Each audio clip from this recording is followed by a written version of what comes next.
4, 3, 2, 1.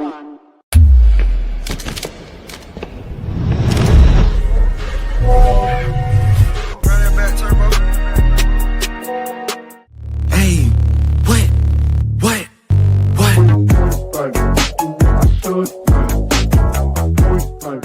Oh, yes, everybody. We are in the thick of it. Wrestling season has started, and today we got the guy, Justin Kesterson from WIAA, on the podcast a little earlier than normal. So I think we'll have a little lower live viewership for this podcast, but we should get it up there as we keep going. But Sam, you're not coaching this year. Full dedication to the pod this year. So how's that hanging for you?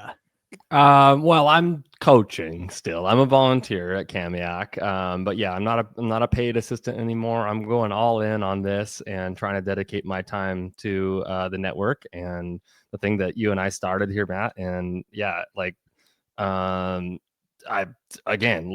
love coaching, but I love wrestling in general, right? So I'm trying to do it all. It's hard. We know how it goes. All of us know how it goes. It's hard, but at the end of the day, I'm here for the growth of the sport, right? We talk about it all the time, but how's the first couple practices going in your court, brother? Well, I didn't get a chance to work out physically. We don't hit the weight room for a couple days, but today we did. And because have been off for a couple days, I'm feeling it right now. You know what I mean? I'm honestly feeling it right now, but I don't want to bury the lead. Kesterson's got some time to give to us here today, but welcome in Justin Kesterson from WIAA. Justin, how you doing tonight?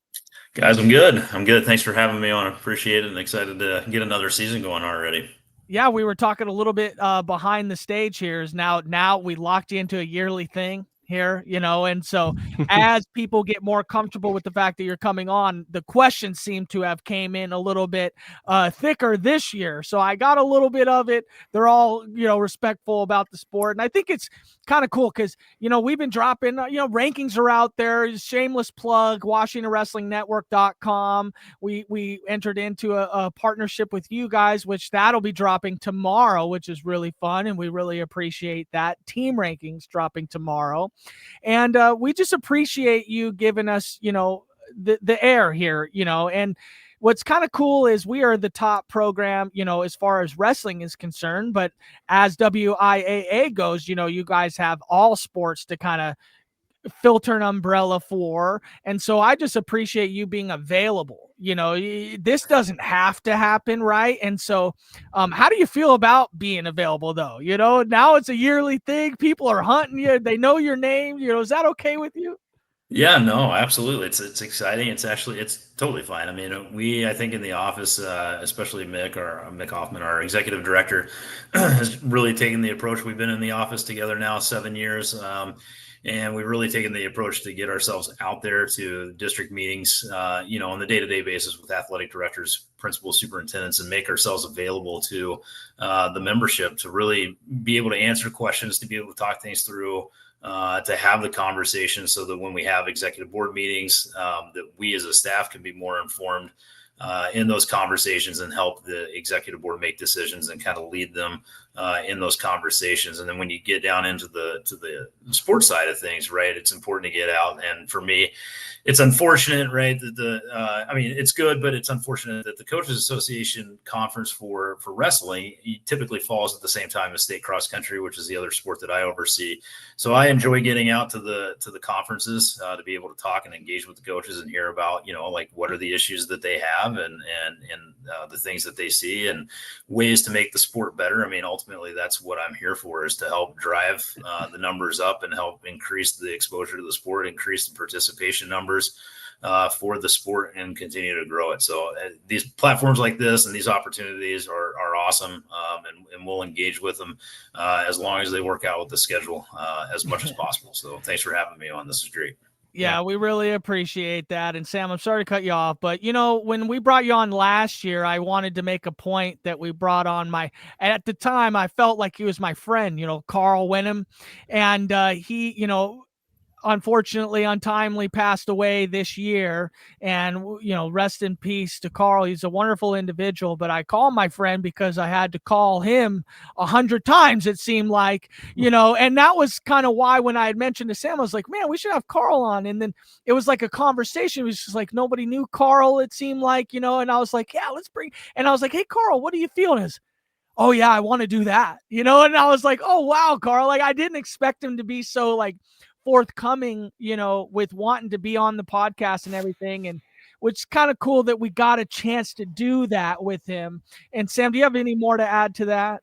No, just, I mean, what a stand-up guy. I mean, coming on the podcast kind of last minute last year when Matt, being a little bit more involved than I was last year as an assistant coach with the weight management, and had a lot of questions and stuff. And that was really cool that Matt reached out and got him on the podcast with us, and he was able to deliver a lot of information to folks, which I think was really beneficial for everybody, as it will be in this podcast today. But just so people know who he is, National Wrestling Hall of Fame member. He's been around with the WIAA since 1989, and was leading the weight management program for many years. I'm devastated for the loss, and it's one of those things when something happens like that in the community that we show the respect and kind of honor his legacy that he showed throughout history. I mean, over 25, 30 years of dedication to the WIAA and the sport.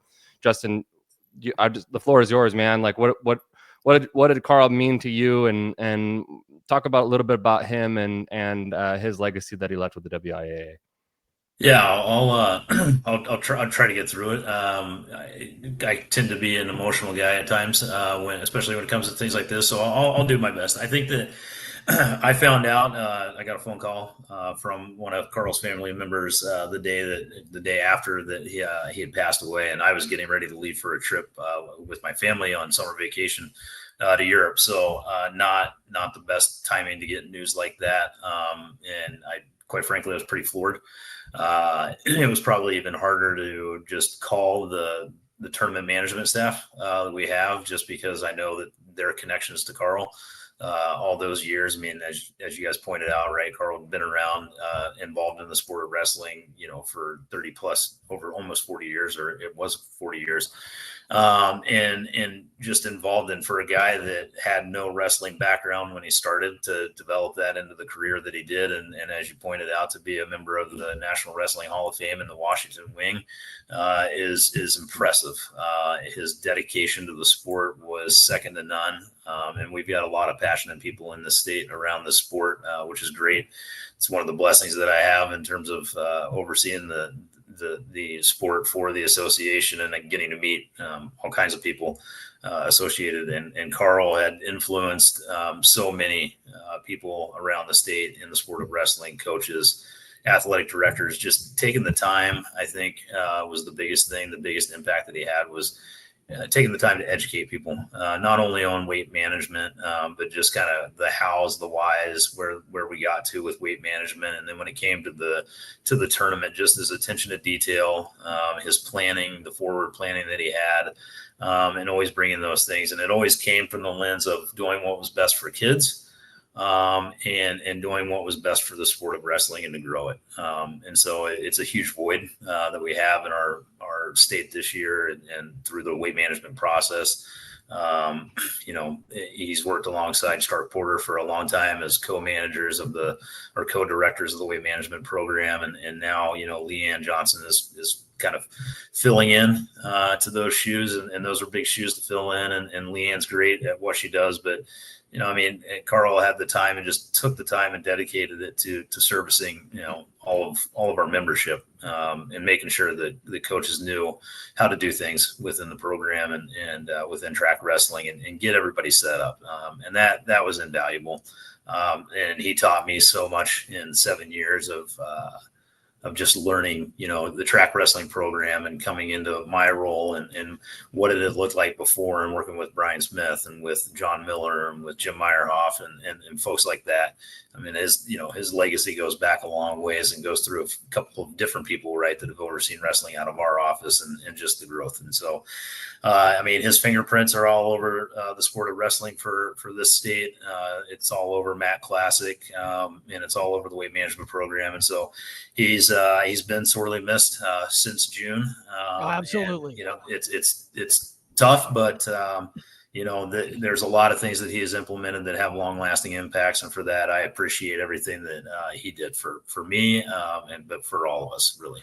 Yeah, we'd like to say, big rest in peace to Carl. He's a great guy, and I can just imagine the amount of work and effort that guy was putting in, because he always called me back, which is crazy. Sam doesn't even call me back sometimes. Justin, I don't even know what the heck to say, but Carl always called me back. And it was the smallest things, just little questions that I know every single coach has, which is probably why Leanne hasn't called me back, because now she's taken over. And so, okay, I get it. I understand. But maybe that's a good way to segue into, maybe like a first question that we have here is, what are some of the changes that we have to the weight management program? I know that there's one big one. I would hope you touch on it, but go ahead. Yeah, I mean, so really, there was limited changes this year, which is one of the first years that I've been in the office that we've had limited changes to weight management. But the biggest one, I think, from our perspective, is the 2% variance and going up from 1. And that's kind of the biggest thing. Leanne and Stark obviously running the program and making sure everybody's got everything that they need, and that all of those processes are followed. That document, for those folks that haven't dove into it, is pretty lengthy in terms of what you all as coaches have to do. In the sport of wrestling, you probably have the biggest load to carry in terms of the things that you're responsible for. And that document and that program is a large part of it, but it's there to keep wrestlers safe and to kind of manage those things from that purview. But the 2% variance is probably the biggest change there that we had. Some of the other stuff, I think, was just small logistical, things that we tweaked. But the 2% variance came about just from conversation with the Coaches Association, looking at the trends within weight management, and also looking at other states and what other state associations do. At the 1%, right, we were on that lower cusp of things compared to other state associations. And what we found, and just looking at it, was that a lot of states were in between that 1.5% to 2% in their variance, and adjusting that weight. And, this has been a multi-year conversation with the Coaches Association to help in those situations where a kid, is really right on the cusp of dropping into the lower weight class, right into another lower weight class. And that 2% variance allows them in their descent plan to drop them down a little bit lower when their weight, brings them down into that. So at 1%, right, we were seeing kids that were just missing it, and would have to wait an additional week when their actual weight was already down into that lower weight class. And they were losing weight healthy, in healthy ways. And so it wasn't like it was drastic hard cuts. And so that 2% just allows for that extra little bit on the variance for that kid to come down more likely of where they are in their natural weight as they're kind of losing that, especially here at the beginning of the season. So, the Coaches Association, like I said, provided information, brought it forward to our group, and said this is what we really believe in, and we had the conversations. And then we took it by our sports medicine advisory committee, and the doctors and stuff saw no issues with that.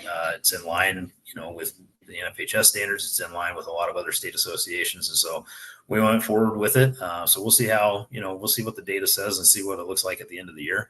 But we feel like this is a good positive move, and helps out coaches, but also more importantly helps out the kids in getting down into those weight classes and wrestling more appropriately where their actual weight is. Yeah, to put it in a layman's terms, essentially, for people who may not understand this, like Sam. Yeah, no, seriously, I was literally about to ask that, because I was like, hey, can we put this in like fan terms for even Yeah. a coach like Well, me? I who can doesn't do it. deal I with can this do stuff? it for you because I have a kid that this exactly pertained to. Sure. So essentially, when he got his weight assessment at the very beginning of the year, the minimum weight or the maximum weight he could go down to, let's say, was 121.9 or whatever it was, which fell into the 120 weight class when the 2-pound allowance came through. But since it did not fall into the 120 weight class at the beginning when he was assessed, he was not allowed to wrestle 120, even though his weight assessment said he could because he was under 122 once the weight allowance was allowed. But his assessment did not give him that 1% variance. So if he weighed 121.9, 1% of that did not get him to 120. And now with the 2% variance, essentially what Kesterson is saying is that pretty much every kid will get 2 pounds at least from their weight class, from their lowest minimum weight right from the beginning of the season. So for those kids that just missed it by a fraction of a pound, they're now able to wrestle that weight class. And it hit 2 of our kids really bad. And like Kesterson mentioned, we had an issue with a kid who literally couldn't gain weight. And it's like the kid got down within 2 weeks of practice and he was under 120 all year long, but had to wrestle 126 because the kid just naturally dropped the weight. And unfortunately, I think this is part of the thing that maybe we could look at too later on down the road if there's enough issue with it. But you know, a big thing is what you weigh on that scale your very first time getting on it, because that's what kind of sets the precedent for your weight, descent plan and your allowance. And you know, if a kid just is naturally heavy coming into the season, it's going to hurt them because they could lose 10 pounds of baby fat. That's what I call it. It's baby fat. It comes off real quick. They could lose 10 pounds real quick, but still be vastly under what the state says they can go. Well, I'd imagine too, like, in terms of like decision making, Justin, is like, I do this in my own job. I work for city government, and like a lot of times we look at other neighboring jurisdictions. You guys did that with other states, right? The data is kind of there to kind of, back up those decisions a little bit. Can you talk about that a little bit more? Yeah, I mean, I think that's the nice thing about in the state association office, right? We have the ability to dialogue with other state associations, and I think that the network that wrestling has obviously is the coaches association does a really good job of talking to their counterparts in other states, just similar to what I would do, right? And so we look at the surrounding states, right? I'm always talking to Oregon and Idaho and in the Western Section 8 of the NFHS, but also have the benefit of, being able to talk to other states across the country and just say, okay, like, hey, where are you guys at? And we can do surveys through the NFHS, which is really helpful in terms of things like this, because we can ask them, hey, what is your variance, and what are some of these other questions that we might want to know?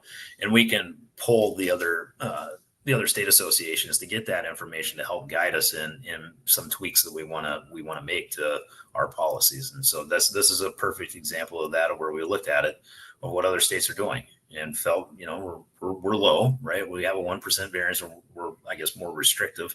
Maybe not low is the right word, more restrictive than other states. And so this allows for that cushion, and to what Matt's talking about, right? You get down into that projected weight, here's where you're at, and that's what your descent plan says. So this allows for a little bit of maneuver for the kids, and is not as punitive, right? And having to stick to their actual weights according to the descent plan.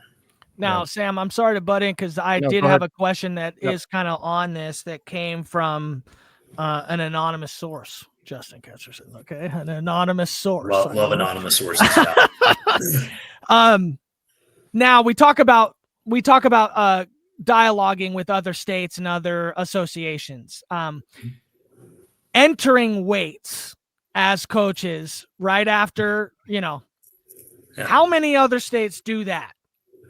Based on what I know and what I relay to the Coaches Association, is that is a standard process across the country. I know that Pennsylvania, Iowa,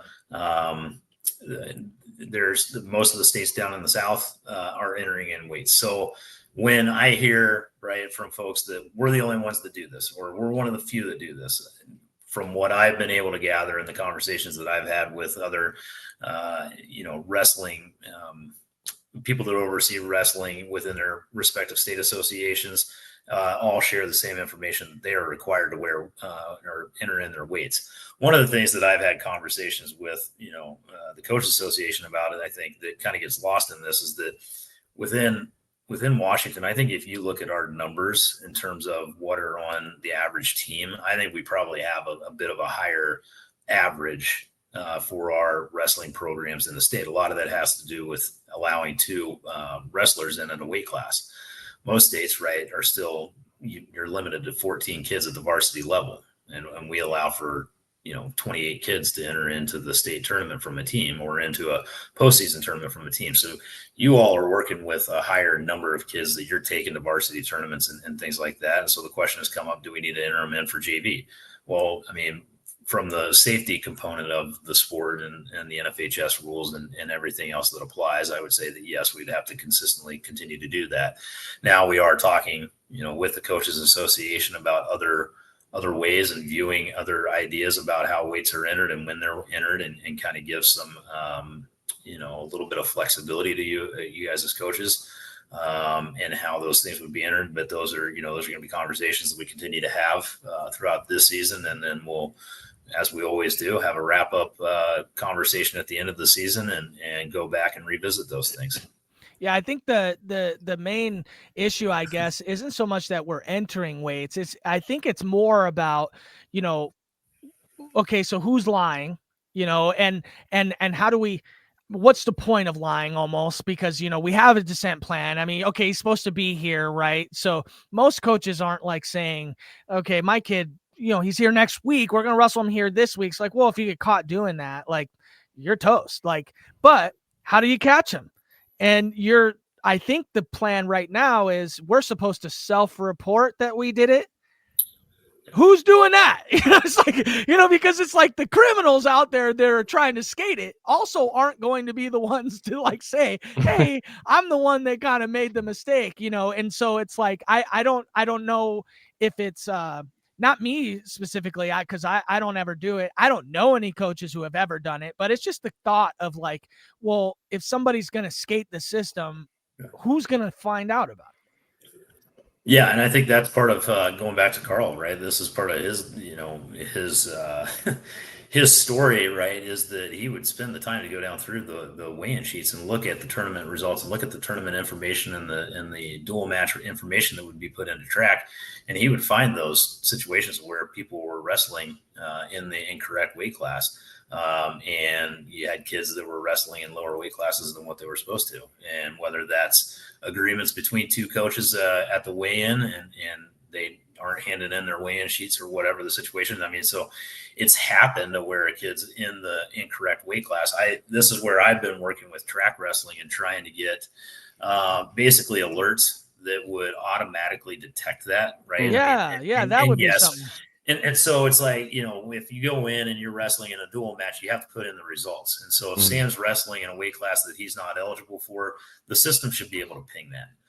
So that's what I'm working with track on, trying to get to that, to where it's automated, and then maybe we can remove some of that. Maybe that can step back, because obviously a kid has to go into a weight class, and as long as that's within one of their two eligible weight classes, then I mean, we wouldn't have to do something like that probably. But we need to have the system that's reliable and that you can't circumvent in those situations. So as long as the results and stuff are going in there and it all matches up and the kids are in the appropriate weight classes, then I think you could probably move away from that. But that's got to be built by people who are a lot smarter than me.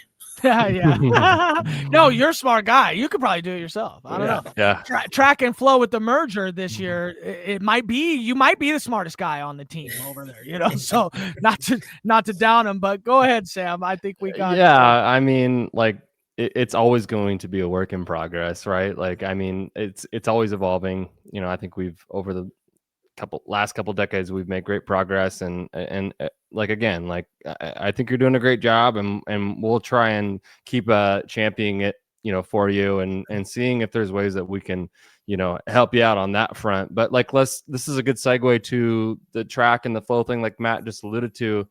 Is, from my perspective, entering a media world and a ranking world and managing our website and all that kind of stuff, I've noticed during the off season that there's a little bit of a merger going on with track and flow. And it seems to me that we're able to track results still on track wrestling.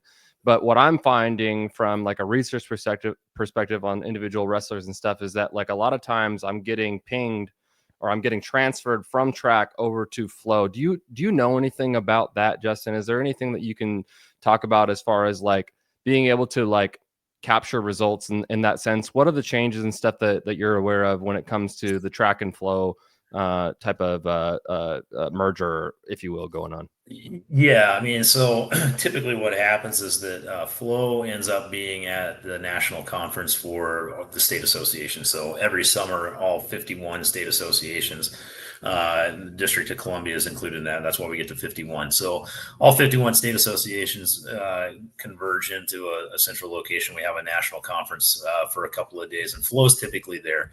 And they provided some updates this year because Flow had actually purchased track. I think it was 2 years ago, 3 years ago.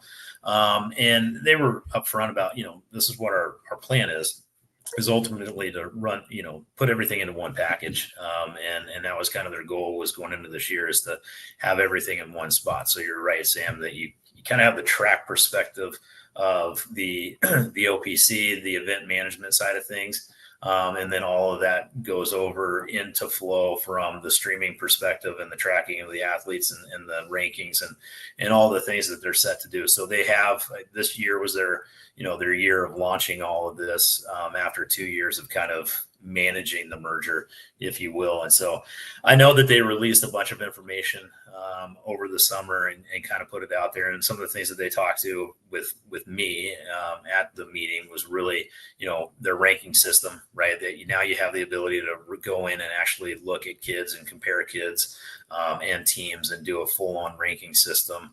But there's a bunch of variables to that you can add in there.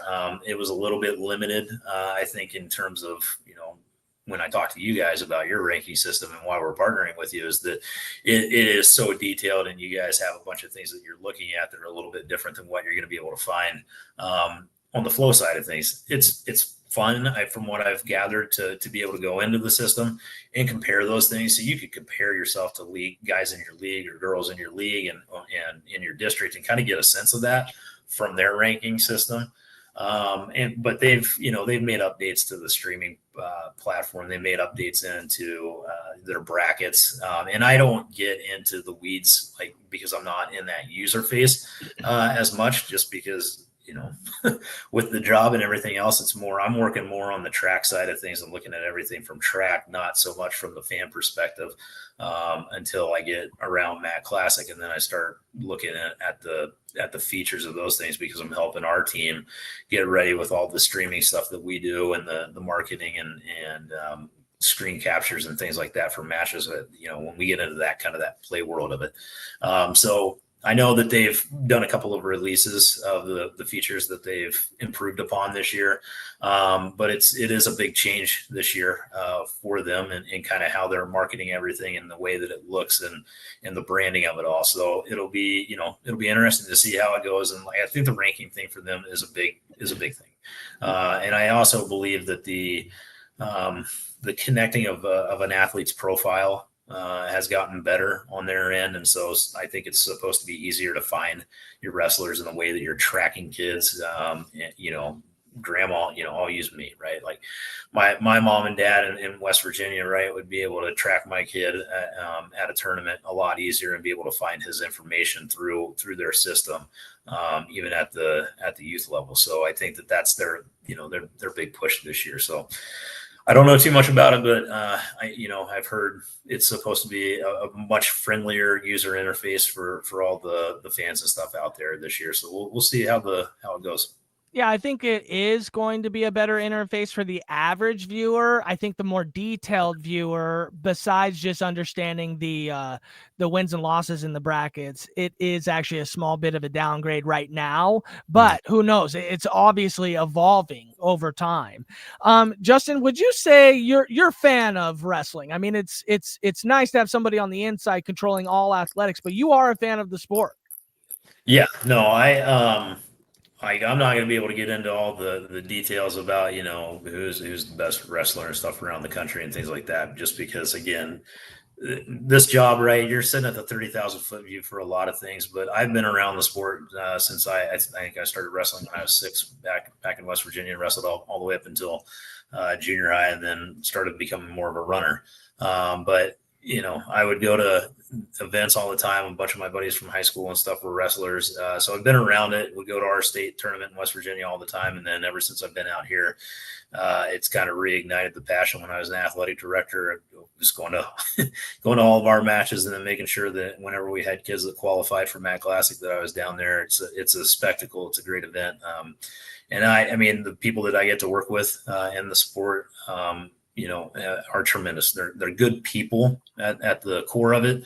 But the fun thing is that they're also passionate about the sport, and you just can't help but kind of get sucked into that as well. And so it's reignited a lot of that. Both of my nephews wrestled, and so I've been around it.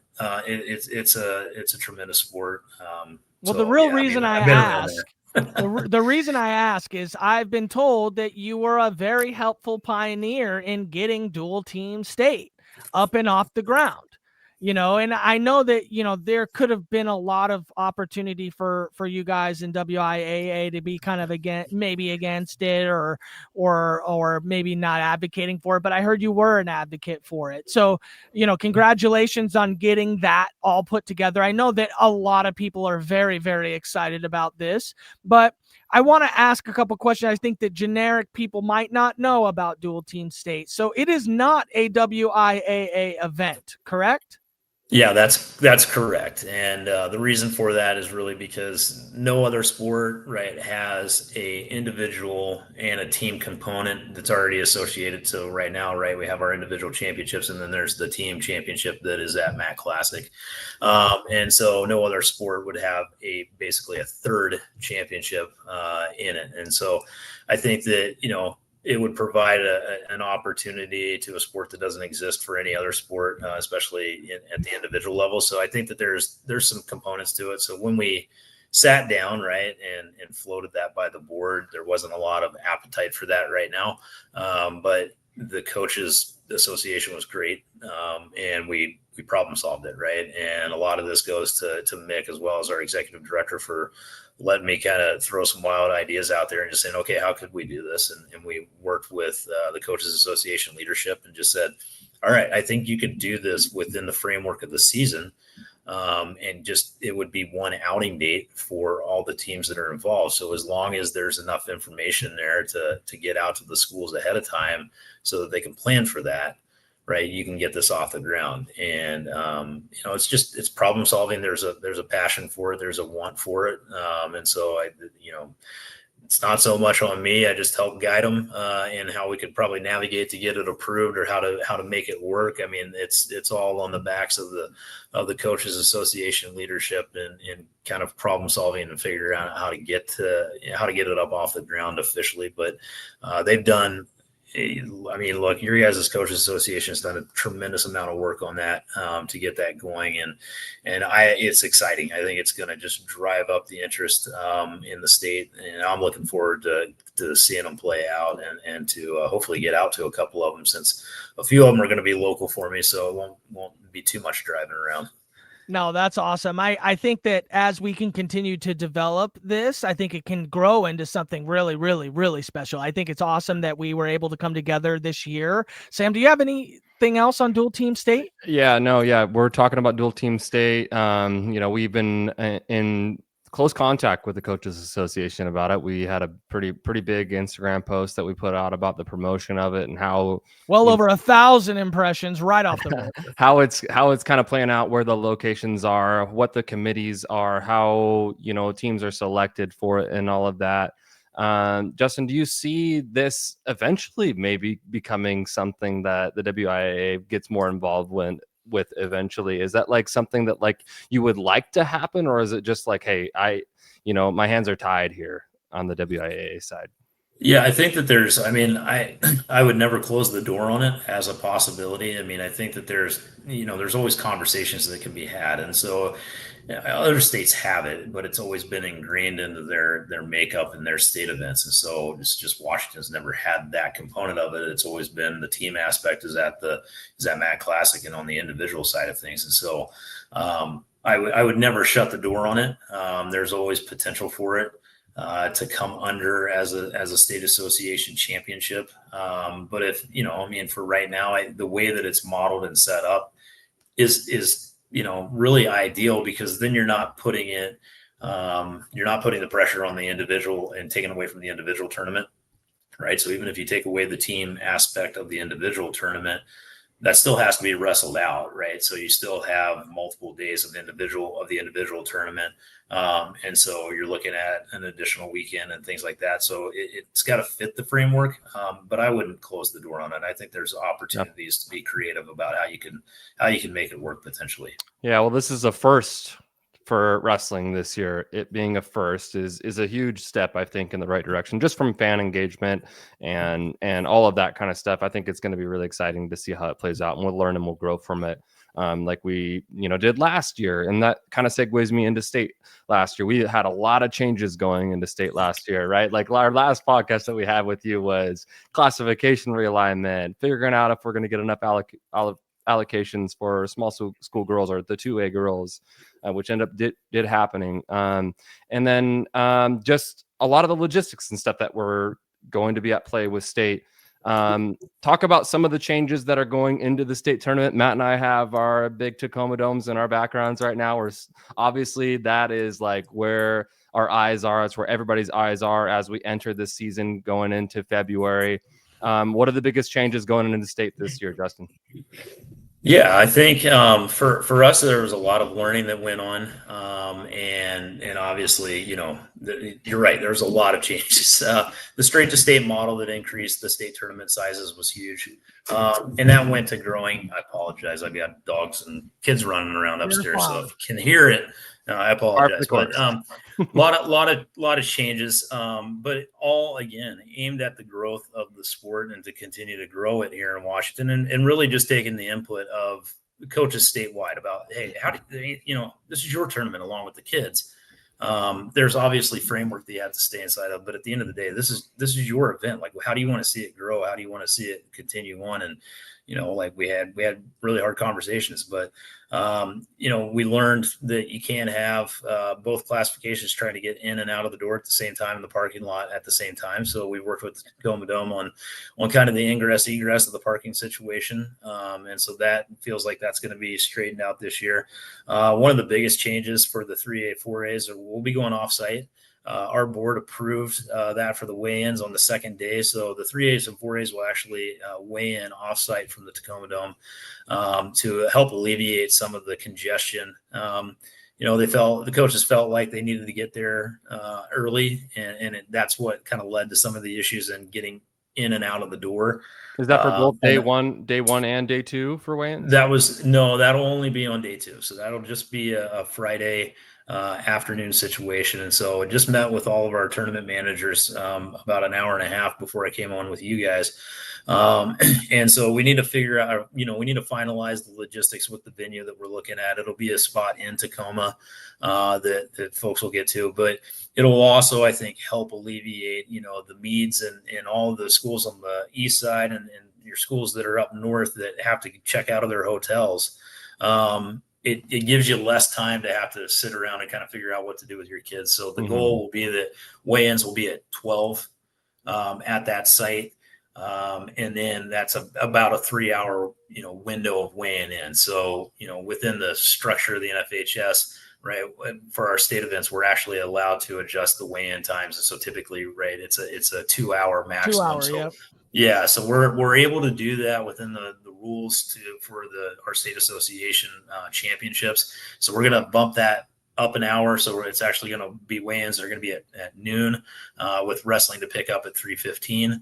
And again, it'll be offsite in Tacoma. We'll have more on that, like once we finalize that in the next couple of weeks. And then those will go into the SOPs, but it'll be at a Tacoma location that'll have plenty of parking for the teams. And we'll have, the nice thing is, right, we split up the officials. So we'll have that batch of officials that'll be able to be at the site. And then, the 2A and classifications and below, their officials will be already in the dome and officiating. And so that helps. Like, we'll have plenty of people to cover the weigh-ins for that second day. And you're talking about a smaller number of kids that you're weighing in, right? It's not the entire tournament. You're bringing back just the placers at the 4A. And then you have a few extra kids at the 3A that you're bringing in. So that's probably like the biggest change. And then and another additional change that everybody will see is that the awards and stuff will go, and this really came a lot on conversation with coaches. The awards will go at the very end of the event. And so instead of having a finals match and then a big long break to do the awards and then go into the next match and big long awards and doing those, we'll do all of the awards at the end, just to kind of keep the wrestling going and having that championship going so that there's not that big long pause.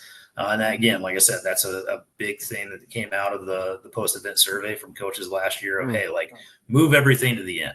Like we want to wrestle, and for those of us that need to leave and can get out of there, we want to get out of there, and we want to watch. And so we heard that from fans too. Like we want to be able to watch wrestling, and then if you want to stick around for the awards, they can stick around for the awards. So we'll see how that goes. See what the feedback is. But those are a couple of the changes that we're getting to for this year. I like that. Yeah, I think there's pros and cons to that for sure. Sure. And right. Like I think it's kind of a trial run type thing, just like everything is when you do it for the first time. I imagine guys that I think of in the big 285 class or the girls 235 class being able to have a little bit more fan engagement when it comes to that.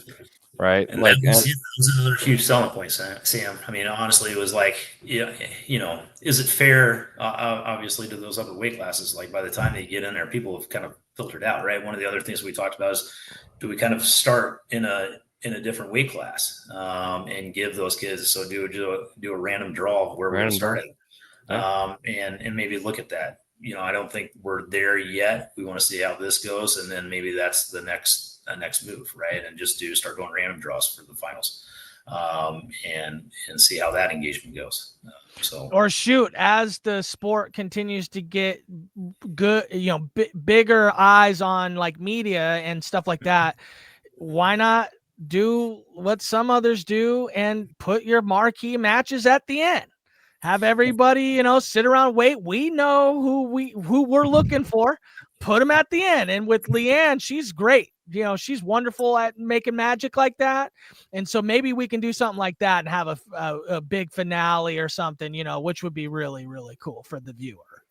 Yeah, and I think that's you're bringing that up, and those are conversations that we're having, right? I mean, in terms of like what, again, I go back to, I don't care. I'm here to run the event, help grow the sport, do what we need to do. It's your event, right? It's the event of the coaches, the kids, and the fans. So what do we do? Like, how do we make it about all of them and do the right thing and grow it, right? And so if that's an idea, I think that like we had that conversation, and when you're talking about multiple classifications, it might be a little bit more of a challenge. But I mean, if the feedback came in and said, the 3A said, I don't really care where you start, right? You can start at the middle weights, and then you got the 4A coaches that are saying, well, we want to start at the higher weights and then work our way back, back through the lineup. I mean, there's nothing to say that you can't start in different weight classes, right? And have those.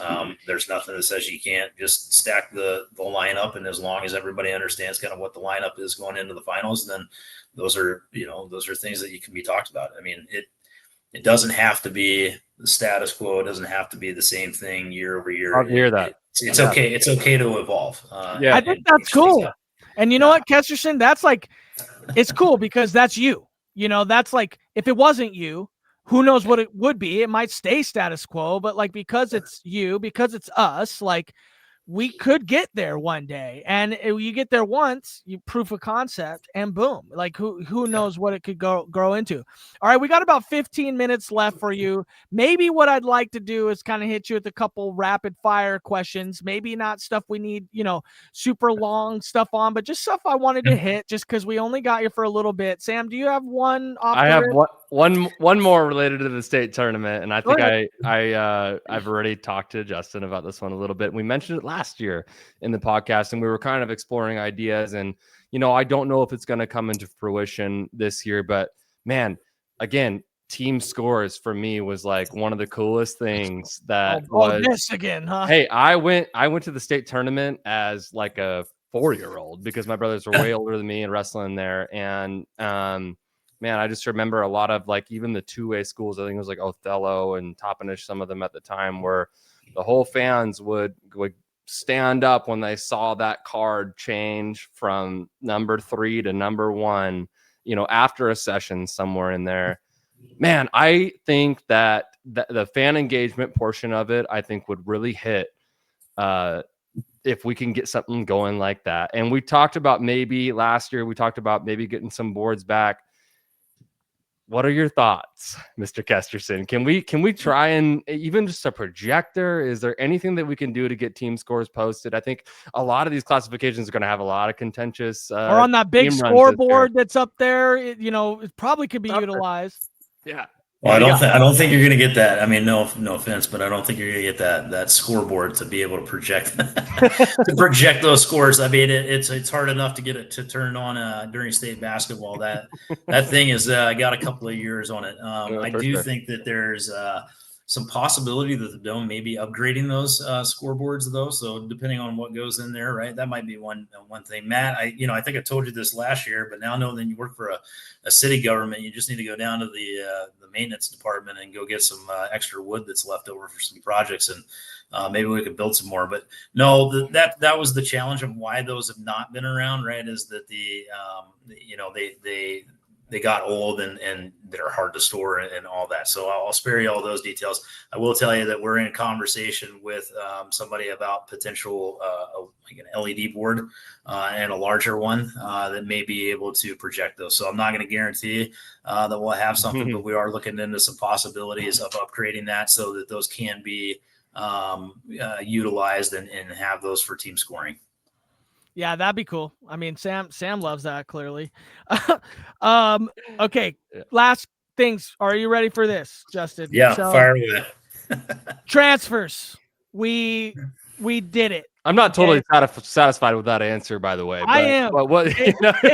Maybe we have to champion this. Yeah, like Justin said. It's also funding. It's also funding. It's not easy to get that stuff done. We're just asking WIAA to spend some money for your entertainment. That's tougher to do. Okay, so maybe there's somebody out there like a Paycom just did for national duels for college. We'll get it done. Maybe we can get it done. But transfers, Justin, we did it. We were able to kind of get transfers going this year. A lot of people still don't understand it, and that's okay. I think we can help champion that. I don't know that WIAA needs to really get into the weeds of some of this. You guys put the rules out there. Go read them.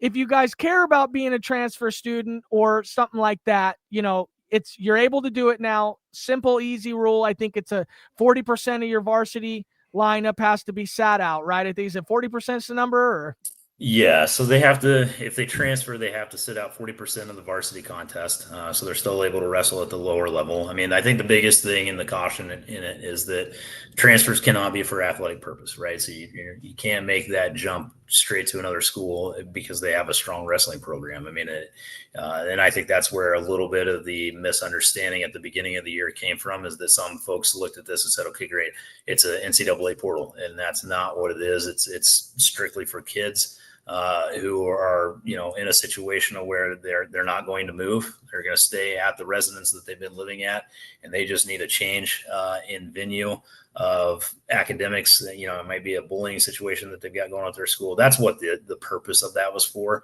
or an academic program that's not offered at their school. It allows them to go from the educational side of things. So I use caution when I talk through this. Not to allow it to go to a place or suggest that it's an open transfer for athletics. There is, if it's found that a student has transferred for athletic purpose and it's out there, then they get ruled ineligible and they lose that year at the varsity level. So, but yeah, I mean, you got the gist of it with a 40% sit out. And again, that's just at the varsity level. They're still able to wrestle, sub varsity and just not score in the sport of wrestling for those first 40% of matches. Yeah, that was my question. Does it have to be the first 40% or any 40%? Because I know that we struggle and most schools struggle with scheduling in December.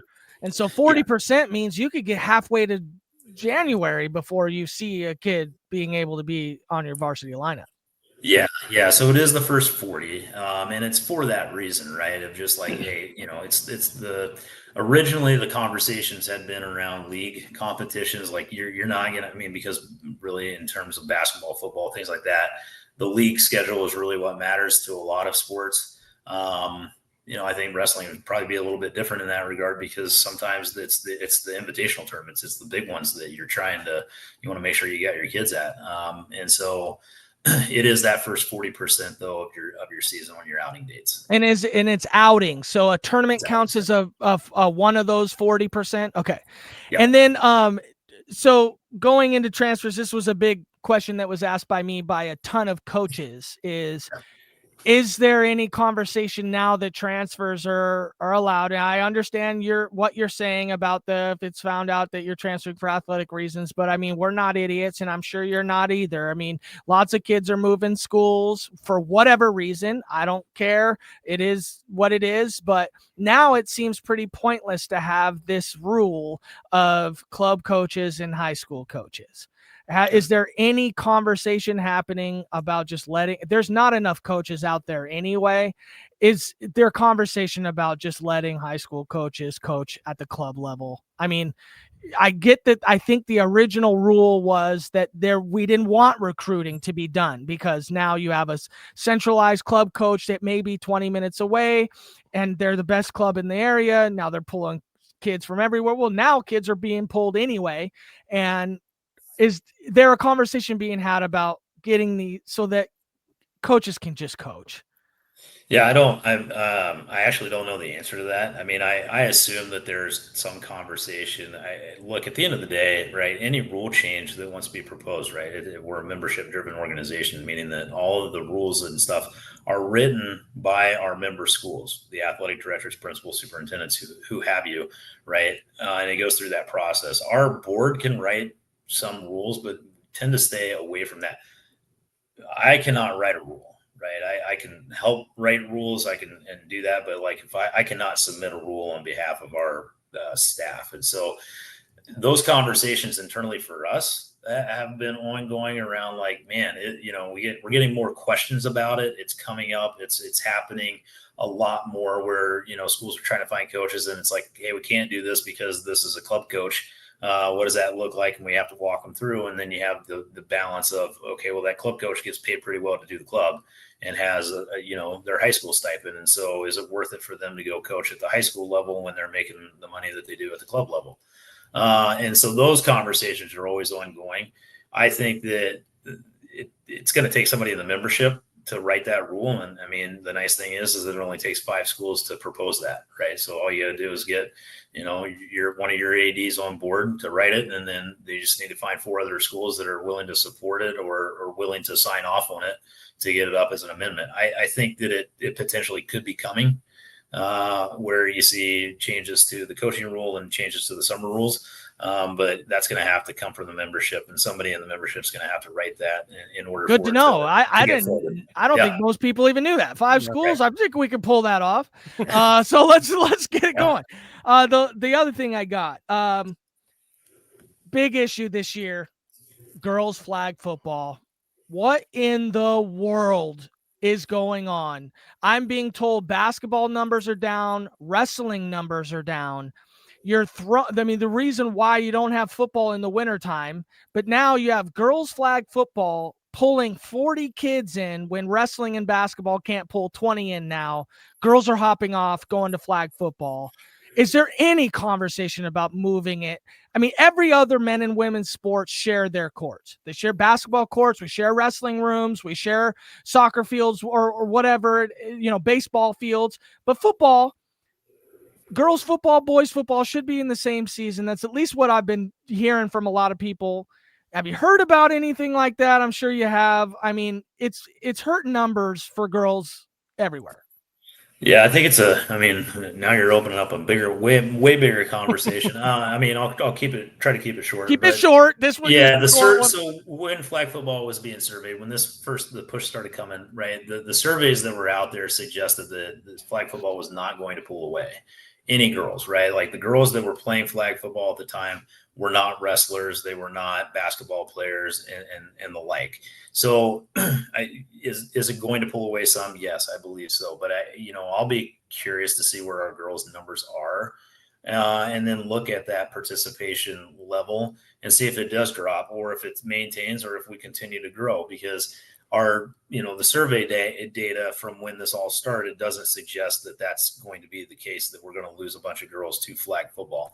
When you look at when it's offered, the championship season was going to be in the spring, and will be, I think, moving forward as more Eastern Washington schools get on board. Right now, the only schools that are competing are all on the western side of the state. They didn't want to compete in the fall because you have to go against football and you have to go against girls soccer.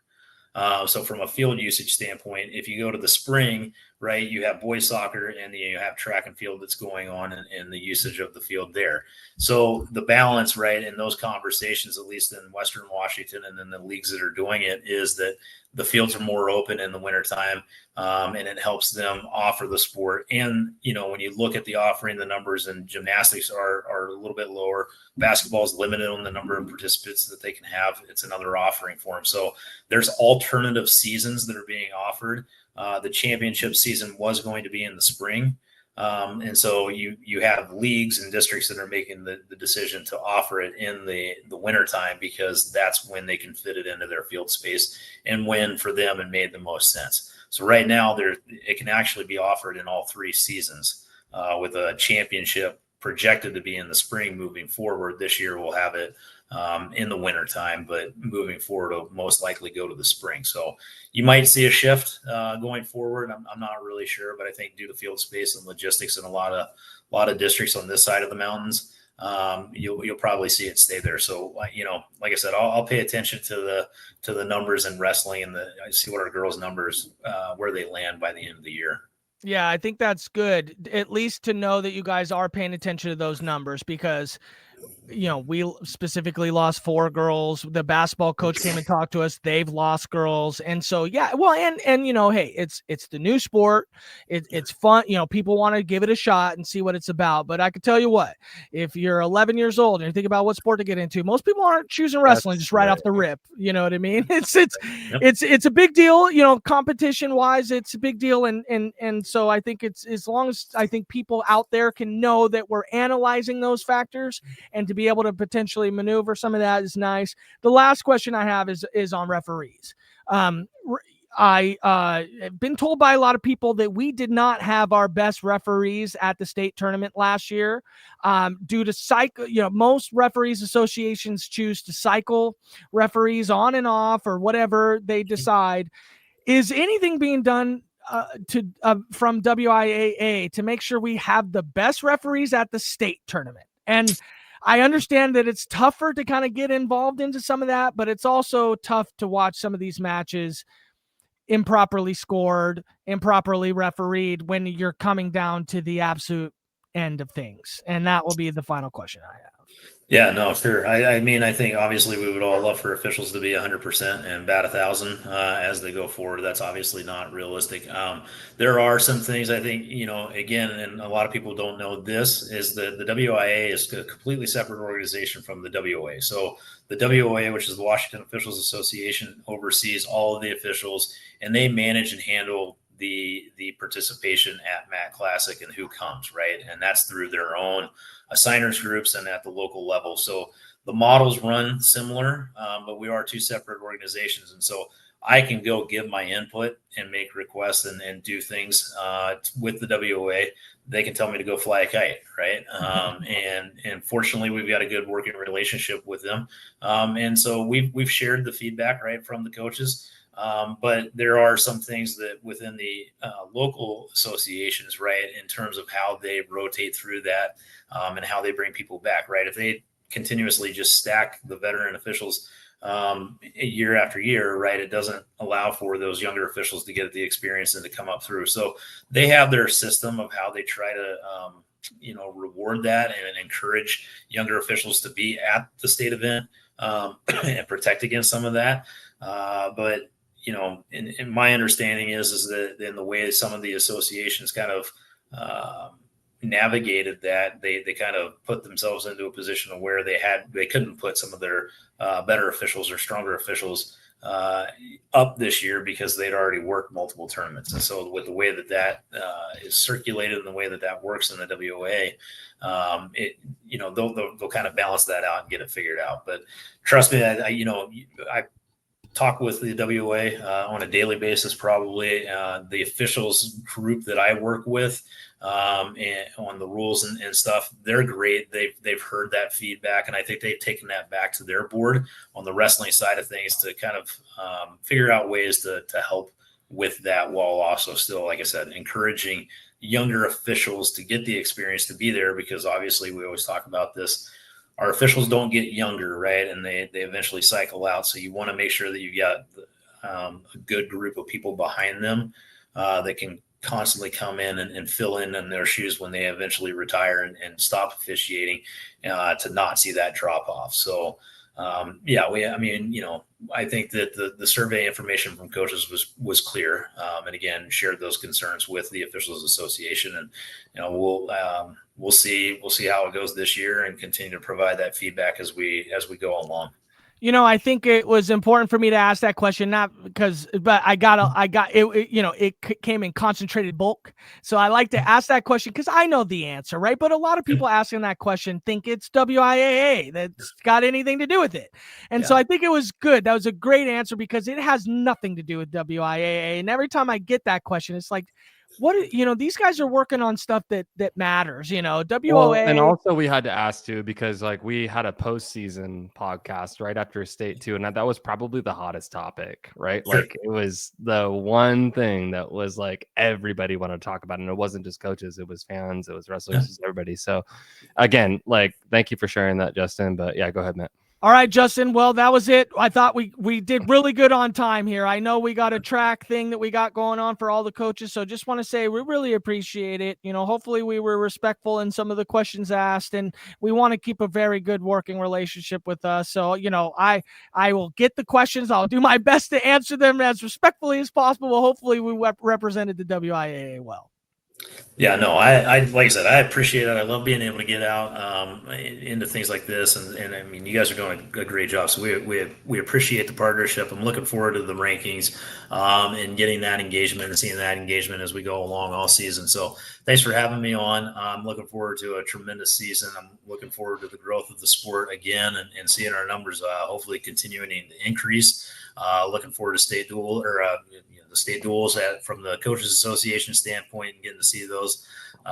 It's going to be an exciting year, I think, for us here in Washington. I'm looking forward to it. So, hey, Justin, I know you got an educational thing coming up, but where can coaches, maybe they don't know where to go, or people who are trying to find resources to be able to, to educate themselves, where can people go to learn a little bit more about what needs to be done as far as that goes? Yeah, so I think that in terms of you're asking just for tonight's. No, I think he was talking about in more generic terms, because tonight's training tonight is just for the coaches, which was made internally. So all coaching staff should have gotten that email. But in general, if they want to know about WIAA and how to propose a rule or how to do any of that stuff, where can that info be found? Yeah, so if you just go to WIAA.com, that's our main website. And so from the forward-facing website, you can get to the sports. So you can go into the wrestling section and you'll find the information in terms of the state tournament dates for Matt Classic. We'll have additional information in there with a detailed schedule, so you'll be able to kind of see the layout of Matt Classic. In terms of if you're looking for information on how the association works, on that same page, if you go to the resources tab, you can go into the handbook, and that really will explain a lot of the amendment process and how those are posed by the schools. And I mean, as always, you can feel free to reach out to me via email. It's busy, right? So I can't guarantee. We'll put your phone number in the chat. What's your social There's security no phone number. No, there's no phone number that'll be given out, but I don't mind giving out the email address. It's easy to find. So it's just jkesterson@WIAA.com. If people have certain questions like that, I'm happy to answer. I mean, we do our best to get to everybody. We service the schools. So they take that primary role, but we're always happy to answer questions when people have them around kind of the makeup of the association. Hey, when we were doing media stuff, Sam, let him go. He's got to hold on. go. He was You're all good. You're good. he I was still got 13 minutes. I'm still got 13 minutes. You guys all are good. over the floor. This man was running around just like we were trying to capture interviews. I got a big slap on the back from Mr. Kesterson as we were on the floor doing all the stuff. And so, yeah, we just appreciate you, man. We appreciate your hard work that you put in. We know you work hard, and like you said, nothing is ever going to be perfect. But we learn and we grow, and just happy to be able to make this. You don't have to be there. Like I don't. You didn't. Yeah, I mean, if you think about it, you probably don't. Like, in the fact that you are, and the fact that you're accessible like this, it's really cool, man. Yeah, it's awesome. really cool. Appreciate it. Thank you. Anyway, you're free to go, my friend. I'll see you in just a little bit, but thank you very much. That was Justin Kesterson, everybody, from the WIAA. I'll let you. Now you can take off there without being seen, but I appreciate that, Sam. That conversation is one that I love having. I did ask him some tough questions there at the end, and it's one of those things, and I appreciate, like I said, if you ask it respectfully, if you have a respectful debate, everybody should be fine, and I think that's maybe a little bit of the problem in the world. We can't seem to have respectful debates between people. So, but Kesterson, very, very happy to have the time that we had. And I'm sure we've got a lot more, but hey, if you see the guy out there, ask him a question, and he'll be out there. It's really great. Any housekeeping things left for us, Sam, before we sign off here for the night? No, just like, the WIAA is an entity that runs our postseason tournaments and runs our season. Again, they're not perfect, but at the end of the day, like, this is why we love to have this podcast, is to just chop it up and see, reflect, but also like figure out like what we could be doing better in the future. And I just, like you said, I just commend Mr. Kesterson for coming on for a second straight season, not shying away from the heat, especially with you, Matt, asking the tough questions. I'm more of just kind of like, la-di-da, like, what's going on? I got another tough question, or not tough one, mainly for us. People are like, oh my gosh, you guys are only doing top 10 rankings this year. It's crazy. And I'm like, no, we just rolled out the top 10. The rest is coming. Coming. I was getting there, but yeah, like, I love that this is going to be an annual thing, and I encourage everybody to comment and ask questions and stuff. When we do this every single year, it's going to be bigger and better and greater, so we can just sit down with the commish, is what I consider him, right? It's like commish. It's like the Goodell. He's the Goodell of Washington wrestling, and it's fun, and we have a good relationship with them. Big thing coming tomorrow, 10 a.m. Team rankings are dropping on the WIAA socials and our socials. We're so excited about that. We're so excited to publicize those for you guys. All classifications coming tomorrow at 10 a.m. Can't wait for you guys to see that. We've done a lot of work on the back end and then the whole summer evaluating the individual rankings to generate those team rankings. And it is not the only one. We're going to keep doing these. I think once a month is what the plan is. So maybe a couple more before state. We'll still got to decide how we can roll those out. But again, it's not the only one. This is the first one. This is the one that is starting before competition starts. And so you guys get to see who is projected to start. But as things change, those rankings will change. As individual rankings change, those team rankings will change. So excited to roll those out tomorrow. And that's all I got, man. What you got? Anything else? December 7th to 8th, somewhere around there, that first week after the first big tournaments of the year, is when we will drop our official full rankings. I mean, some weight classes go, I don't know if we're going to cut it off at a certain number, because I've got like 23 kids at 3A 106. So I don't know if we're going to go all the way down to 23. Maybe choose a 16, maybe choose a 20, maybe, whatever. We'll choose a number, but you'll see how deep some of our rankers go. And Matt is a deep ranker. He has done a lot of research and he's very thorough.